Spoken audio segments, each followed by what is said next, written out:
Good morning, Dad. Good morning, Mom. How are you today? Have a good day. I love you so much. Did you have a good breakfast? I will read you while you are drinking tea.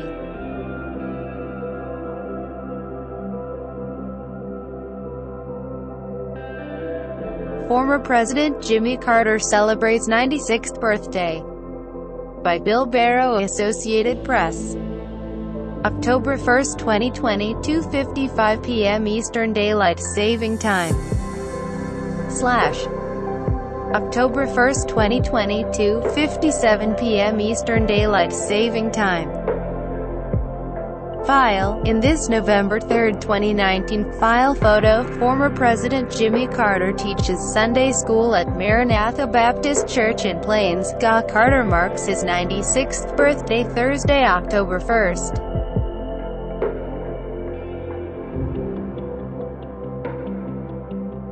The latest milestone for the longest-lived of the 44 men to hold the highest American office. Carter planned to celebrate at his home in Plains, GA, with his wife of 74 years, Rosalynn Carter, according to a spokeswoman for the Carter Center in Atlanta. AP photo, John Amos file.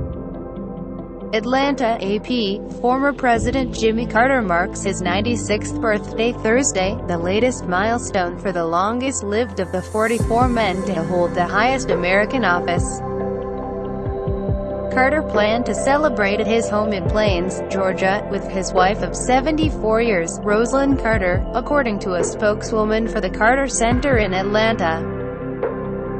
The 39th president, in office from 1977 to 81, has largely receded from public view amid the coronavirus pandemic and his own health challenges due to a series of falls in 2019. He previously survived a dire cancer diagnosis in 2015. Yet Carter remains a quiet force in politics at home and through his post-presidential center, in public health and human rights advocacy around the world. Carter on Tuesday endorsed his fellow Democrat, the Rev. Raphael Warnock, in one of two competitive Georgia U.S. Senate races this fall. Carter's announcement aligned him with another former president, Barack Obama, and other party power brokers in backing Warnock over Democrat Matt Lieberman, whose father was the party's 2000 nominee for vice president. Though Carter remained neutral in Democrats' 2020 presidential primary, he fielded calls and visits from multiple candidates.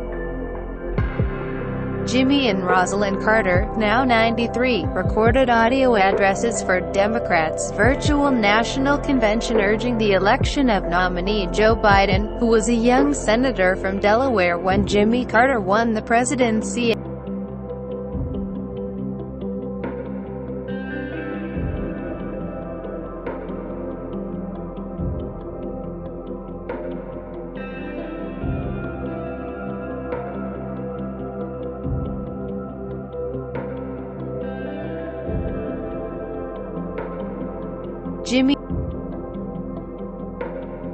Jimmy and Rosalynn Carter, now 93, recorded audio addresses for Democrats' virtual national convention urging the election of nominee Joe Biden, who was a young senator from Delaware when Jimmy Carter won the presidency.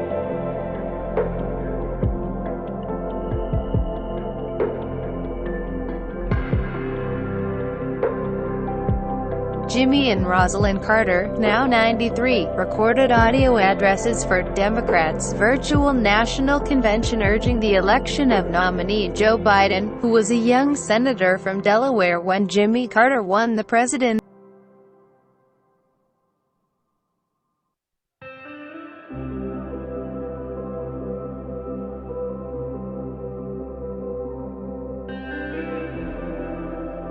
Joe Biden was my first and most effective supporter in the Senate, Carter told the convention. For decades, he's been my loyal and dedicated friend. Carter also gained new attention recently upon death of Supreme Court Justice Ruth Bader Ginsburg.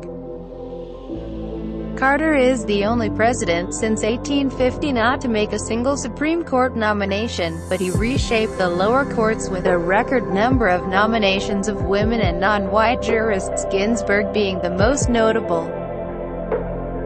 In 1980, Carter tapped Ginsburg, then the nation's most accomplished civil rights attorney, for the U.S. Court of Appeals for the District of Columbia Circuit, considered the nation's second highest court. She was the second woman Carter nominated for the D.C. Circuit, setting her up for a promotion to Supreme Court 13 years later. He looked around at the federal judiciary and he said, "You all look like me, but that's not how the great United States looks," Ginsburg said to a Fordham University Law School forum in 2016.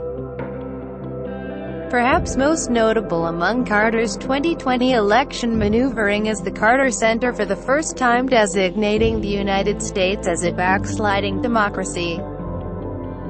The center announced after the Democratic convention that it would devote resources to ensuring free and fair U.S. elections this fall. The Carters founded the center in 1982, 2 years after he lost his re-election bid to Republican Ronald Reagan. The center has monitored more than 110 elections in 39 countries since 1989, but it was a striking development for the institution to turn its focus to Carter home country, the world's leading democratic superpower since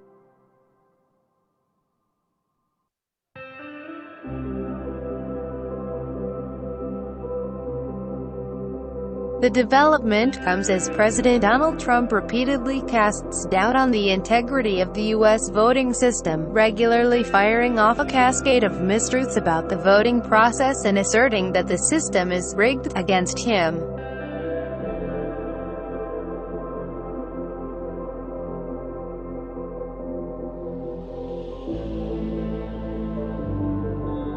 As recently as the Tuesday night debate against Biden, Trump refused to say he'd accept the results and said he'd urged his supporters to go into the polls and watch very carefully, because that's what has to happen.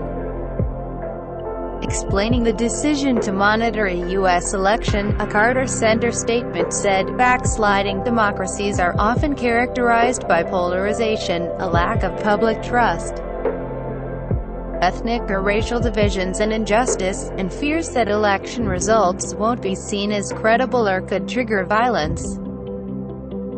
Carter has not recently addressed Trump's statements directly and, according to a spokeswoman, is not granting interviews ahead of the election. But Carter said last September during his last annual town hall at the Carter Center that it would be a disaster to have 4 more years of Trump.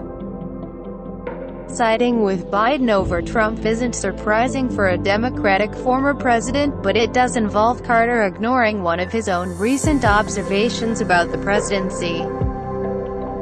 Weeks before his 95th birthday last year, Carter alluded to the advanced ages of several candidates at the time. Trump, 74, would be the oldest president ever inaugurated for a second term.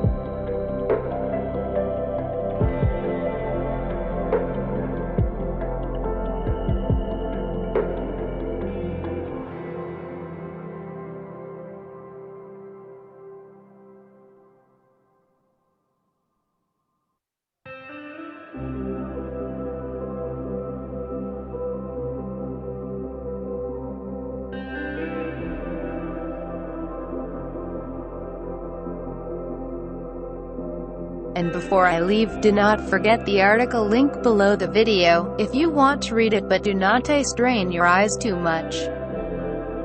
We have agreed. I love you. I'll see you later.